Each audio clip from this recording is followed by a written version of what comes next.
Достар, мен бірнеше өзгерістер енгіздім және сонымен сіздерді таныстырып кетейін. Содан соң біз ары қарай жұмыс жасау жалғастырамыз.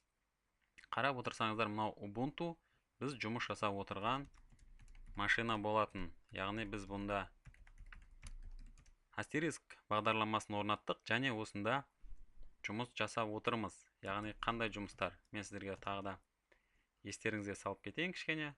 Мысалы, бізде осында астериск орнатылған қазір.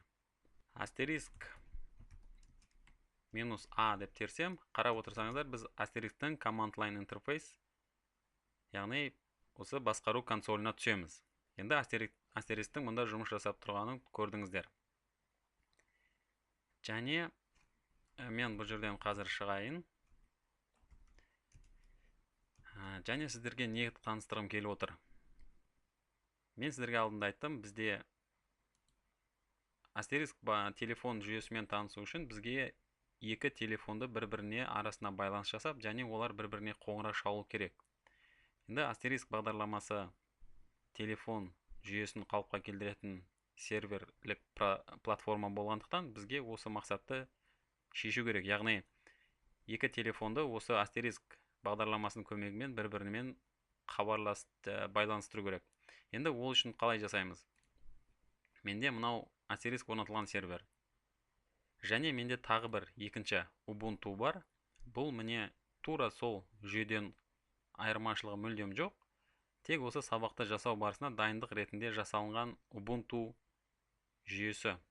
Бұлда әзірге астериск өшірулі, яғни астериск жүйесі мұнда орнатылмады деп елестетуге болады. Енді мен не істеймін? Қазір мен Mozillаны жабайын және сіздерге таныстырайын. Мынау екінші Ubuntu, мұнда Zoiper астерискті пайдалануға арналған софтфон орнатылған. Енді Zoiperмен пак әзірге жұмыс жасамаймыз. Бізге қажеттісі ол осы екі машинаның бір-бірімен байланысқаны. Яғни мынау астериск орнатылған жүйеге осы Zoiper бағдарламасын орнатамыз. Және осы екі машинаның арасында байланысты ұйымдастыру керек. Яғни бұл сіздерде көз алдарыңызда елестетсеңіздер, мынау бізде астериск орнатылған серверлік қызмет көрсетуші жүйе болады. Ал екінші жүйе ол бізге мысал ретінде қолданушыны көз алдымызға елестетуге болады. Енді осы екі машинаның арасында мен қалай байланыс құрдым? Егер енді сіздерде осы сабақты мүмкін ілесіп жасаймын деген ойларыңыз болса, онда сіздер былай жасайсыздар. Мысалы, осы виртуалды машинаның оң жағынан басамын және settings нүктесін басамын. Және осы жердегі network adapter.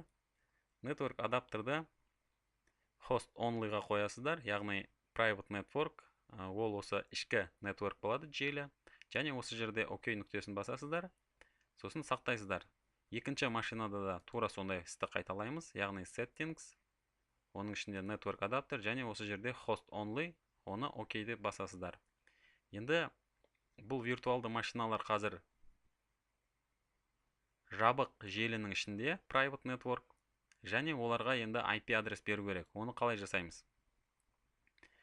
Мен қазір мына жерде машинаны көрсетейін, яғни қарап тұрсаңыздар, мына жерде қазір wired connection, бұл қосулы тұр деп көрсетіп тұр. Мен мысалы edit connections нүктесіне басып, осы жерде Ethernet байланысы бар. Соны қазір мен қарастырайын, яғни мынау желілік байланыс дейді, бұл виртуалды желілік байланыс. Енді осының настройкаларын сізге көрсетіп кетейін. Мысалы, edit нүктесін басамын және интернет протокол 4-ші нұсқасы көрсетілген, және мұнда адресті мен қолмен енгіздім. Manual, яғни бұл статикалық IP адрестер енгіздім. Ол адрестер қандай? Біздің астериск орнатылған жүйеде бұл бізде IP адресті, яғни 10.0.0.1 деп алдым. Және mask capacity дейді, яғни net mask, ол бізде 255.255.255.0, және біздің gateway, яғни шлюз, ол бізде 10.0.0.5 болады. Енді екінші машинада қалай алдым, соны көрсетейін. Екінші машинада бізде ол қазір тағы да басамыз, edit нүктесін басамыз және көреміз.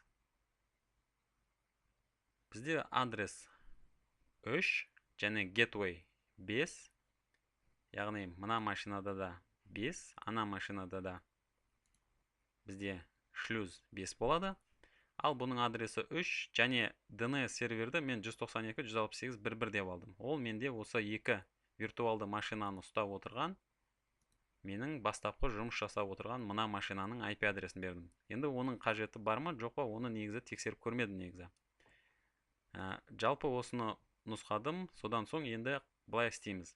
Мен енді астериск орнатылған машинаға келемін, және осы жерде бірінші машинаның IP адресін ping командасымен тексеріп көремін. Яғни 10.0.0.0.3 ол бізде екінші машина. Қарап отырсаңыздар, бізде ICMP протоколы бізге осы машиналардың арасында байланыс бар екенін көрсетіп тұр. Енді мен Ctrl-Z нүктесін басып бұны тоқтатамын, және екінші машинаға келіп қараймын. Яғни бізде міне мынау адрес, бұл екінші машинамыз. Енді мен астериск орнатылған машинаны ping жасайын. Яғни ping 10.0.0.1 десем, және Enter нүктесін бассам, осы астериск орнатылған жүйені мен қазір ping жасап тұрғанымды көріп тұрсыздар. Енді екі машинаның арасында бізде байланыс бар. Ары қарай не істейміз? Біз қазір осында астериск орнатылған машинада астерисктің жөндеу жұмыстарын жасаймыз, және екі машинаның арасында телефон байланысын ұйымдастыру мәселесін қарастырамыз.